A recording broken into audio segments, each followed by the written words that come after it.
ഒരു സ്പായിൽ ഒരു പകൽ വെടിവെപ്പ് നടന്നു. ഒരു സ്പായിൽ ഒരു പകൽ വെടിവെപ്പ് നടന്നു. അപ്പോൾ ആ സ്പായിൽ ഈ സ്പാ എത്തരത്തിലുള്ള സ്പായാണ്, അത് നടത്തുന്നവരാരൊക്കെയാണ്, അവിടെ ഉള്ളവരാരൊക്കെയാണ്, അവിടെ വരുന്നത് സാധാരണ എത്തരത്തിലുള്ള മനുഷ്യന്മാരാണ്, ആ വന്ന ഏത് മനുഷ്യരാണ് ഈ വെടിവെപ്പിലേക്ക് ഇതിനെ നയിച്ചത് എന്നുള്ളതാണ് കഥ പറയുമ്പോൾ ഇതാണ്, ഇത് റിവേഴ്സ് നെറേറ്റീവാണ്. കഥ പറയുന്ന ഒരു സ്പായിലൊരു വെടിവെപ്പ് നടന്നു, ആ സ്ഥലത്ത് വരുന്നവരാരാണ്, ഈ സ്പാ എന്നാണ് എന്നുള്ളതാണ് കഥ. എങ്ങനെയാണ് സ്പാ തുടങ്ങുന്നത്, സ്പാ എന്നുള്ള കോൺസെപ്റ്റ് എവിടെ നിന്നാണ് തുടങ്ങിയത്, എന്താണ് സ്പായുടെ ട്രീറ്റ്മെൻറ്റ്, ആക്ച്വലി ഇതിൻ്റെ പ്രോസസ്സ് എങ്ങനെയാണ് നടക്കുന്നതിനെ കുറിച്ചുള്ള ഡീറ്റെയിൽസ് ഈ 2 ക്യാരക്ടേഴ്സ് ഒരു സീനിൽ പറയുന്നുണ്ട്. പക്ഷെ അതിനപ്പുറം നമ്മൾ ഇതിനെക്കുറിച്ച് പറഞ്ഞാൽ ഇതൊരു ഇൻഫർമേഷൻ കൊടുക്കുന്നത് പോലെ ഇരിക്കും ആളുകൾക്ക്. എനിക്ക് തോന്നുന്നു ആ കുറച്ച് സീനിൽ തന്നെ ആ കാര്യം കൃത്യമായിട്ട് പറയുന്നുണ്ട്. ഈ 2 ക്യാരക്ടേഴ്സ് നമ്മൾ സംസാരിക്കുമ്പോൾ സാറയും ഡോക്ടറും കൂടെ സംസാരിക്കുമ്പോൾ പറയുന്നുണ്ട് ഇന്നതാണ് സ്പാ എന്ന് പറയുന്നത്, സ്പായുടെ ഒറിജിൻ ഇവിടെ നിന്നാണ്, സ്പാ എന്നൊരു കോൺസെപ്റ്റ് സ്പ്രെഡായത് ഇവിടെ നിന്നാണ്, ഇത് ഇങ്ങനെ തരത്തിലുള്ള ട്രീറ്റ്മെൻറ്റാണ്, നമ്മൾ ട്രീറ്റ്മെൻറ്റ് വൈസ് ഇത് എങ്ങനെയാണ് ചെയ്യുന്നതെന്നൊക്കെ പറയുന്നുണ്ട്. അതിനപ്പുറം ചിലപ്പോൾ പോയി കഴിഞ്ഞാൽ അത് ആളുകൾക്ക് ഇൻട്രസ്റ്റിംഗ് ആവില്ല. പിന്നെ ഈ പറയുന്ന പോലെ എന്തുകൊണ്ട് ഒരു സ്പായെ കുറിച്ച് പറയുമ്പോൾ ഡിസ്കംഫർട്ട് ഉണ്ടാവും അല്ലേ, അത് ഒരു പക്ഷേ മാധ്യമങ്ങൾ തന്നെ വരുന്ന വാർത്തകൾ കൊണ്ടായിരിക്കും. ഇപ്പോൾ യൂട്യൂബിൽ വരുന്ന വാർത്തകൾ ഇപ്പോൾ യൂട്യൂബ് അടിച്ചു നോക്കിയാൽ സ്പാകളെ കുറിച്ചിട്ടുള്ള വാർത്തകൾ ഇങ്ങനെ കിടക്കുന്നത് നാച്ചുറലി മീഡിയ വഴി വരുന്ന വാർത്തകളാണല്ലോ പബ്ലിക്കിലേക്ക് എത്തുന്നത്. അങ്ങനെയുള്ള വാർത്തകൾ പൊതു ഇടത്തിൽ കിടക്കുന്നത് കൊണ്ടായിരിക്കാം അപ്പോൾ ഇങ്ങനൊരു സ്ഥലമാണോ എന്നൊക്കെ ആളുകൾക്ക് തോന്നുന്നത് ചിലപ്പോൾ.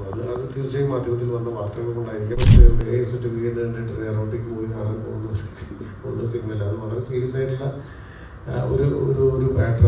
അതിനെ എത്ര വൃത്തിയായിട്ട് ഭംഗിയായിട്ട് ചെയ്യാൻ പറ്റുന്നു എന്നുള്ളതാണ് ഞാൻ നോക്കിയത്. അതിനൊരു സ്വാഭാവികമായിട്ടും കുറച്ച് നമുക്കൊരു അബ്സർഡ് ഒരു ഓക്വേർഡ് സാധനങ്ങളൊക്കെ ചില സ്ഥലത്ത് തോന്നാൻ പറയും. ചിലപ്പോൾ ആളുകൾ ചിരിക്കാം, ചിലപ്പം തലയിൽ കൈവയ്ക്കാമെന്ന് ഞാനിങ്ങനെ പറയുന്നു. പക്ഷെ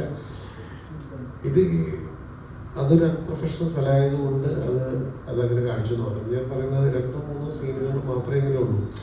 ആളുകൾ ഇതിന് റിവ്യൂ പറഞ്ഞപ്പോൾ ഞാൻ ഇങ്ങനെ ആലോചിച്ച് ഇതിങ്ങനെ ക്യാരക്ടർ വരുന്നു, ഇങ്ങനെ പോകുന്നു, ഇങ്ങനെ ക്യാരക്ടർ വന്നു, ഇത് ചെയ്യുന്നു, ഇത് ക്യാരക്ടർ വരുന്നു, ഇത് ചെയ്യുന്നു, അങ്ങനെ സിനിമ വന്ന് ഇത് തന്നെ ഇങ്ങനെ വന്ന് സിനിമ തീർന്നു. ഒരു 10-12 പേര് വന്നിട്ട് ഇത് ചെയ്തുകൊണ്ടേ ഇരിക്കുന്നു, അതിന് സിനിമ തീർന്നു, എന്തോ എന്നൊക്കെ പറയുന്നുണ്ടായിരുന്നു. അപ്പോൾ എന്താ പ്രശ്നം എന്ന് വെച്ചാൽ അങ്ങനെയല്ല, അത് 2-3 ക്യാരക്ടേഴ്സ് കൃത്യമായിട്ട് ഇന്ന ഇടവേളകളിൽ മാത്രമേ പറഞ്ഞിട്ടുള്ളൂ. പൊതുവെ റിവ്യൂ ചെയ്യുന്ന ആളുകൾ വളരെ പോസിറ്റീവായിട്ടുള്ള രീതിയിലാണ് സിനിമയെക്കുറിച്ച് പറഞ്ഞതും. ആ ഫിലിമിനോടോ അല്ലെങ്കിൽ എഫേർട്ടിനോടോ അല്ലെങ്കിൽ ഒരു ഡയറക്ടർ എന്നുള്ള നിലയ്ക്ക് എന്നോടും എല്ലാം വളരെ ജനറസ് ആയിട്ടുള്ള, വളരെ എന്താ പറയുക, വളരെ കാര്യമായിട്ട് തന്നെയാണ് ഒരു പ്രതികരണങ്ങൾ ഉണ്ടായത് മുഖ്യധാര റിവ്യൂസിൻ്റെ കയ്യിൽ നിന്നല്ല. സിനിമ കണ്ട ആളുകൾക്ക് അതെങ്ങനെയാണോ ആ സിനിമ എക്സ്പീരിയൻസ് ചെയ്തത് തിയേറ്ററിൽ, അവരുടെ കാഴ്ചയിൽ അതെങ്ങനെയാണ് എക്സ്പീരിയൻസ് ചെയ്തതിനെ കുറിച്ചിട്ടുള്ള കാര്യങ്ങളായിരിക്കും സിനിമയുടെ പൊതു ഇടത്തിൽ കിടക്കുക. അപ്പോൾ അത് ശരിയാണ്. അത് ആക്ച്വലി സിനിമ ഇറങ്ങി കഴിഞ്ഞാൽ പിന്നെ പ്രേക്ഷകൻ്റെ സിനിമയാണ്. അപ്പോൾ സിനിമ കാണുന്ന ആൾക്കാർക്ക് എന്താണോ കിട്ടിയിട്ടുള്ളത് അതാണ് സിനിമ കണ്ട ആളുകൾ പറയുക. അതിനകത്ത് യാതൊരു തെറ്റുമില്ല. പക്ഷേ സിനിമ കണ്ട അഭിപ്രായങ്ങൾ വരുമ്പോൾ ഒരു ഡയറക്ടറുടെ പോയിന്റ് ഓഫ് വ്യൂ എന്തൊക്കെയായിരുന്നു എന്ന് വളരെ ഹെൽത്തി ആയിട്ട് ഒരു സർഗാത്മകമായിട്ട് ഒരു ചർച്ചയ്ക്ക് വേണ്ടിയിട്ടോ, അല്ലെങ്കിൽ ചിലപ്പോൾ ഇനി സിനിമ കാണാൻ പോകുന്നവർക്ക് ഡയറക്ടർ എന്തായിരിക്കും ചിലപ്പോൾ ഉദ്ദേശം ഉണ്ടാവുക, ഡയറക്ടർ എന്താണ് ഇതിന് മറുപടി പറയുക, അല്ലെങ്കിൽ ഡയറക്ടർ ഇത് ശ്രദ്ധിച്ചിരുന്നില്ല, ഫിലിമിൻ്റെ ഡയറക്ടർ ഈ പോയിന്റ് ശ്രദ്ധിച്ചിരുന്നു, അല്ലെങ്കിൽ ഈ പോയിന്റ് ഇതിനെക്കുറിച്ച് എന്താണ് പറയാനുള്ളതെന്ന് ചോദിച്ചാൽ അതിനൊരു മറുപടി കൂടെ പറഞ്ഞത് കൺക്ലൂഷനായി. സിനിമ ഇറങ്ങി, റിവ്യൂസ് അതിൻ്റെ റിവ്യൂ പറഞ്ഞു, ഡയറക്ടർ അതിൻ്റെ മറുപടി പറയുന്നു.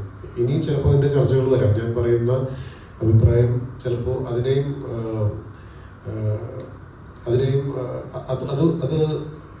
ആ പോയിന്റും ചിലപ്പോൾ ചർച്ചയ്ക്ക് വരാം. അതിലും അഭിപ്രായ വ്യത്യാസങ്ങൾ ഉണ്ടാവാം. എന്നാലും ഒരു ഡയറക്ടർ എന്നുള്ള രീതിയിൽ എന്തൊക്കെയാണ് ഞാൻ ഈ സിനിമയെക്കുറിച്ച് പറയാൻ ആഗ്രഹിക്കുന്നത് എന്ന് പറയാൻ വേണ്ടിയിട്ടാണ്.